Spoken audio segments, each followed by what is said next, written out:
మనోజ్, నువ్వు నా బిడ్డవి. లక్ష్మీ ప్రసన్న, విష్ణువర్ధన్ బాబు, మనోజ్ కుమార్. నిన్ను ఎలా పెంచానురా నేను? అందరికంటే నిన్నే గారాబంగా పెంచానురా. నీకే ఎక్కువ ఖర్చు పెట్టి చదివించాలని ప్రయత్నం చేశానురా. నువ్వు ఏది అడిగినా నేను నీకు ఇచ్చానురా. కానీ ఈ రోజున నువ్వు చేస్తున్న పని బిడ్డల గుండెల మీద తంతారంటారే, అలా తన్నేవరా. మనసు ఆవేదనతో కింగిపోతుందిరా. నేను మీ అమ్మ ఏడ్చుకుంటున్నావురా. జర్నలిజం ఉన్నది లేనిది, లేనిది ఉన్నట్టు రాస్తున్నారా. నువ్వు నన్ను కొట్టడం ఏంట్రా? నా బిడ్డ నన్ను తాకలా. ఇద్దరం ఘర్షణ పడ్డాం కొన్ని కారణాల వల్ల. ప్రతి ఫ్యామిలీలోనూ ఉంటాయిరా ఇవి. లేనివాడు ఎవరైనా ఉంటే ప్రపంచంలో ఒకరున్నారేమో, 1% ఉంటుందేమో. అటువంటి వాళ్ళ ఇంటికి వెళ్ళి కాళ్ళు గడిగి నిద్ర పూసుకోవచ్చు. భారత భాగవత రామాయణాలు చూశావు కదరా. ఏమిటిది?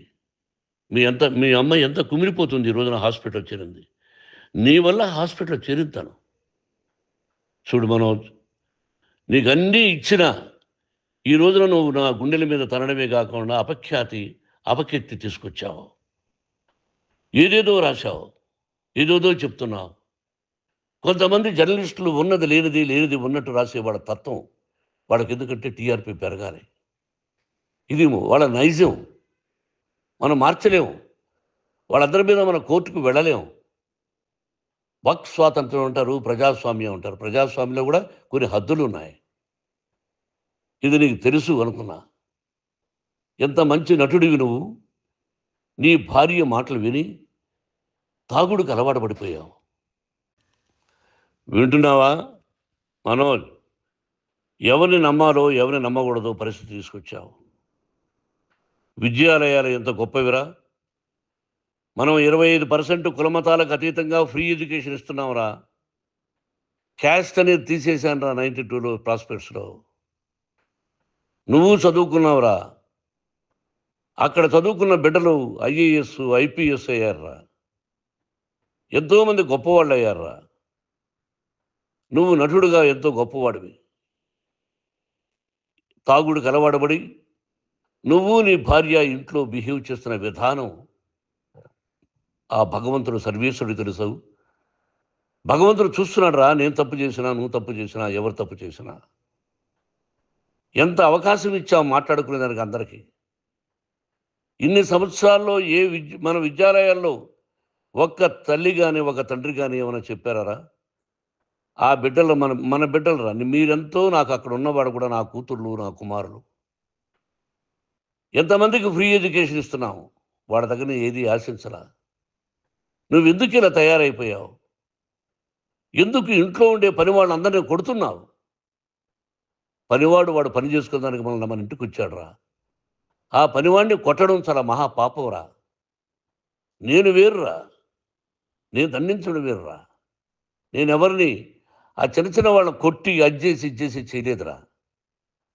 సినిమా ఇండస్ట్రీలో మోహన్ బాబు కొడతాడు, తిడతాడు అంటే అది షూటింగ్లో జరిగి ఉండొచ్చేమో. కానీ ఇంట్లో ఉండి 10 సంవత్సరాల నుంచి 20 సంవత్సరాల నుంచి పనివాళ్ళు ఉన్నారు.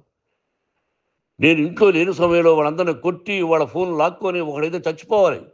వాడు పోలీస్ కంప్లైంట్ ఇచ్చి ఉండొచ్చు. నేను వద్దు అని వాడిని బతిమాలాడు. పోలీస్ కంప్లైంట్ కూడా ఇవ్వలా. ఇంకైనా నువ్వు నీ భార్య మారి బయట ఉండండి రా అన్నాను నేను. లేదు డాడీ, తప్పు చేయలేని ఒకసారి వచ్చావు, మళ్ళీ తప్పు చేశావు, మళ్ళీ వెళ్ళావు, మళ్ళీ ఈసారి తప్పు చేయనన్నావు. ఏమండి వీడు తప్పు చేయడం అని మీ అమ్మ చెప్పింది. ఇంట్లో పెట్టుకున్నా. మళ్ళీ నువ్వు చేస్తున్నది, ప్రతిరోజు నువ్వు తాగుతున్న విధానం నీకే తెలుసు. ఇది ప్రజలు నమ్ముతారా లేదా అనవసరం నాకు. నేను నీకు చెప్తున్నా, ఇంతటితో పులి స్టాప్ పెట్టాలి. 3 రోజుల నుంచి రకరకాలుగా రాస్తున్నప్పుడు నా మనసు ఆవేదనతో ఉంది. మళ్ళీ చెప్తున్నా, Mohan Babu university is greater than temples. Greater than temples. బిడ్డలను కాలేజీలో చేర్చుకునే ముందు చెప్తారు, అన్నయ్య ఎంత ఉంది యూనివర్సిటీ రూల్సు, ఇది మా పద్ధతి, మీకు ఇష్టమైతే చేర్చండి. గవర్నమెంట్ బిడ్డలను గవర్నమెంట్ ఏమిస్తుందో ఇంత పర్సంటేజీ వాళ్ళకు కూడా మీ దగ్గర ఎందుకు డబ్బు తీసుకుంటున్నామంటే దానికి అర్థం పరమార్థం చెప్పాము. దొంగతనంగా తీసుకోలేదు. ప్రతిదానికి చెక్కులు ఉన్నాయి. అది అకౌంట్ ఉంది. దానిలో తప్పులు జరిగితే డిపార్ట్మెంట్ ఉంది. కాలేజీలో ఇంకేదైనా తప్పు జరిగితే గవర్నమెంట్ ఉంది. ఇవన్నీ నీకు తెలుసు. ఈ రోజున ప్రపంచంలోనే నంబర్ 1గా చేయాలని మీ అన్న కష్టపడి ఇతర దేశాల్లో నంబర్ 1 యూనివర్సిటీ టైఅప్ చేశాడు. ఈ రోజు నువ్వు చేసిన విధానం ఏమిటి? నువ్వే ఒకప్పుడు నాకు ఇవి ఏమొద్దు నేను యాక్టింగ్ అన్నావు. ఈ రోజున ఏం చేస్తున్నావు? విద్యాలయాల మీద పడ్డావు. తల్లిదండ్రులు చాలా గొప్పవాళ్ళురా. కొంతమందికి డబ్బు కట్టలేకపోవచ్చు. కట్టని వాళ్ళకు కొంత సహాయం చేసాం. అంతా సహాయం చేయలేము. బ్యాంకుల్లో డబ్బు కట్టాలి. లెక్చరర్స్కి డబ్బులు ఇవ్వాలి. యూనివర్సిటీ బ్రహ్మాండంగా నడపాలంటే మంచి లెక్చరర్స్ కావాలి. ఇవన్నీ తెలిసి చేస్తున్నావురా 32, 33 సంవత్సరాల నుంచి. అది పక్కన పెడితే అందరినీ కొట్టడానికి వస్తావు. మీ అన్నం తిడతావు.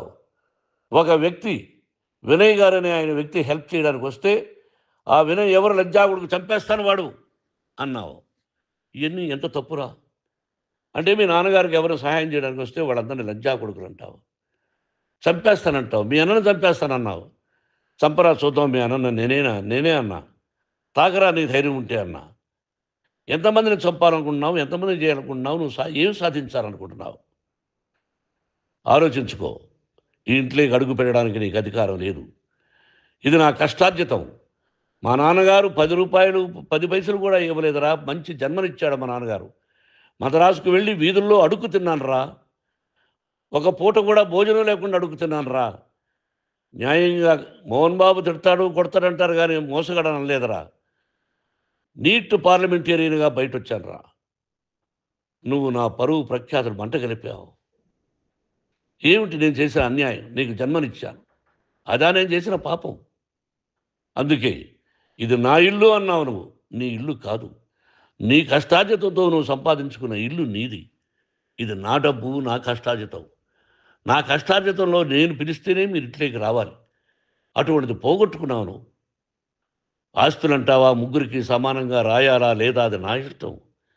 ఆస్తులు ఇస్తానా, లేకపోతే గంగపాలు చేస్తానా, లేకపోతే ఎవరికైనా దానధర్మాలు చేస్తానా, అది నాకు సంబంధించిందిరా. నా కష్టార్జితం రా. మీరు చేస్తున్న విధానం గుణగణాలు కావాలరా. మందు తాగచ్చురా. ఎంత తాగాలి? నేను కూడా 1 or 2 పెగ్స్ తీసుకుంటా. ఇది తప్పు కాదు, జనానికి తెలియాలి. నా డబ్బు ఇది. తాగి ఎవరిని కొట్లా. తాగి నేను తింటున్నా. అది ప్రజలకు అక్కర్లా. నేను తప్పు చేస్తేనే ప్రజలకు కావాలా. ఇవన్నీ ఉన్నాయిరా.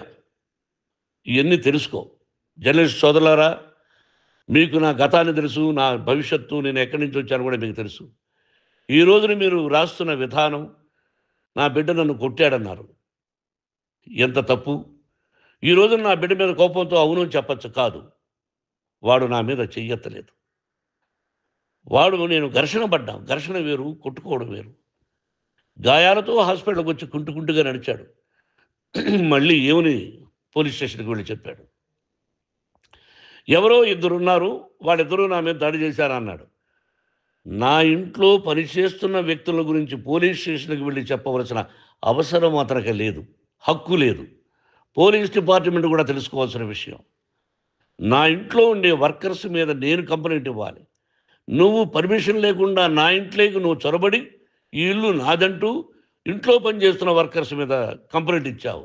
అది ఎంతవరకు పోలీసు న్యాయమో రూల్సో చూద్దాం. పోలీస్ డిపార్ట్మెంట్ ఇంటికి వచ్చింది. వాళ్ళకి రాశాను ఉత్తరం. అయ్యా, నేను సీనియర్ సిటిజన్ని, నాకు రక్షణ లేకుండా ఉంది. నా బిడ్డ వల్ల నా ఇంట్లో నుంచి నా బిడ్డను పంపించేసి ఇది నా ఇల్లని. వాళ్ళు నాకు సమాధానం ఇవ్వలేదు. ఇవ్వకపోగా ఎవరిని పట్టించుకోలేదు. ఇప్పుడు పోలీసు వాళ్ళు వచ్చి ఏమండి రూల్స్ ప్రకారం నా బిడ్డ ఇంట్లోకి రాకూడదంటే మాకు హయ్యర్ అథారిటీ వాళ్ళు ఫోన్ చేశారు. మీరు ఎవరిని స్టాప్ చేయొద్దండి, బయట నుంచి ఎవరైనా వస్తే వాళ్ళని స్టాప్ చేయండి అన్నారు. 2 రోజుల నుంచి 10 మంది 20 మంది వస్తున్నారు. వాళ్ళు అలా చూస్తూ నిలబడ్డారు. వాళ్ళు ఫోటోలు తీసుకున్నారు. వాళ్ళ మీద మళ్ళీ వదిలేస్తున్నారు. ఎవరిని నిందించాలి? But I give respect to the police department.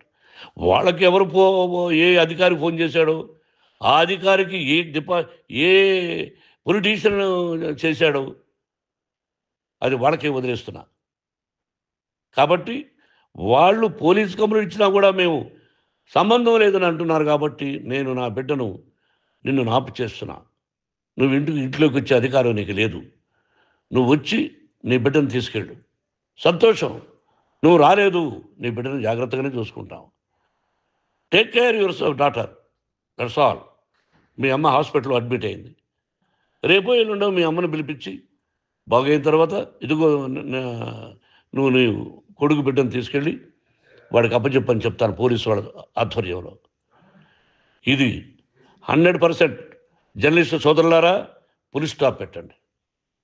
మీకు కుటుంబాలు ఉన్నాయి, మీ యజమానులకు కుటుంబాలు ఉన్నాయి. మీ కుటుంబాల విషయాలు, మీ యజమానుల కుటుంబాల విషయాలు మేమెవరు జోక్యం కలుగ చేసుకోవాలా. మేము నటీనటులం. మాది తప్పుంటే నటుడుగా నన్ను ఫెయిల్యూర్ అని రాయండి, నా నటన బాగలేకపోతే రాయండి. బట్ ఇంటి లోపల సందులో నుంచి చూస్తూ తప్పు చేస్తున్నామని ఉన్నది లేనిది లేనిది ఉన్నట్టు రాయకండి. మీకు నా హృదయపూర్వక నమస్కారాలు. ఇన్ని రోజులు హృదయపూర్వకంగా ఎంకరేజ్మెంట్ చేశారు. ఆ ఎంకరేజ్మెంట్కు నమస్కారం చేసుకుంటూ I love you all. I love you police department. మీరు న్యాయంగా ధర్మంగా నడుచుకోండి, ఎవరికి తొత్తుల్లాగా ఉండొద్దండి అని మనవి చేసుకుంటూ నేను సెలవు తీసుకుంటాను. Thank you very much for all the journalist. ఇక్కడ పులి స్టాప్ పెట్టండి, పులి స్టాప్ పెట్టండి. Thank you very much.